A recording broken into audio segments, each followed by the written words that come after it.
விருச்சக ராசிக்கு ராசிக்கு 3வது வீட்டில் சுக்கிரன். ஒரு மனசில் ஒரு படபடப்பு ஏற்படும்.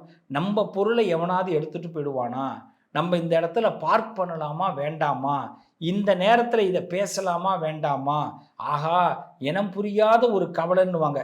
சந்தோஷத்தில் ஒரு கவலை, இது சந்தோஷம்தான், அதில் ஒரு கவலை. இந்த நேரத்தை எப்படி நம்ம மெயின்டைன் பண்ணுறது, எப்படி நம்ம இந்த இடத்துல எதிர்கொள்கிறது. திடீர்னு விருந்தாடி வீட்டுக்கு வந்துடுவாங்க, திடீர்னு இந்த விருந்தாடிக்கிட்ட ஏதாவது பேச வேண்டிய கட்டாயங்கள் ஏற்படும், திடீர்னு உறவுகளுக்கு ஃபோன் பண்ண வேண்டிய கட்டாயம் ஏற்படும், உறவுகள் திடீர்னு ஃபோன் அடிச்சிடுவாங்க.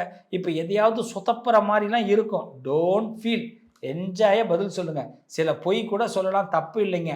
உடம்பு இளைக்குதுன்னு சொல்லுங்கள், இளைக்கணுமே அப்படின்னு ஒரு ஆசை வரும். கண்ணாடியை பார்த்து ஐயோ உடம்பு கொஞ்சம் ஏறிடுச்சே, நல்லா இருக்கும் உடம்பு, ஆனால் நமக்கு முன்னாடியும் போன வாரமும் அதே உடம்பு தான், அடுத்த வாரமும் இதே உடம்பு தான், ஆனால் இந்த வாரத்தில் மட்டும் ஒரு கவலை உடம்பை பற்றி வரும்.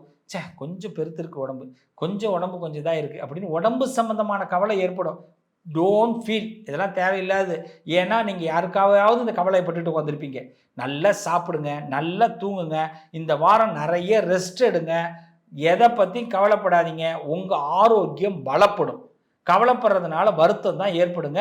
விருச்சக ராசிக்கு இந்த வாரத்தில் சொந்த பந்தங்களோடு நண்பர்களோடு என்ஜாய் பண்ணுற வாரம். மனக்கவலையை தூக்கி ஓரம் போடுங்க. அபிராமி அந்தாதி தினசரி படிங்க, முடிஞ்ச அமாவாசை அன்னைக்கு படிங்க. இந்த வாரத்தில் அம்பாள் உங்களுக்கு அனுகிரகத்தை பண்ண போகிறா. நல்லது நடக்கும்.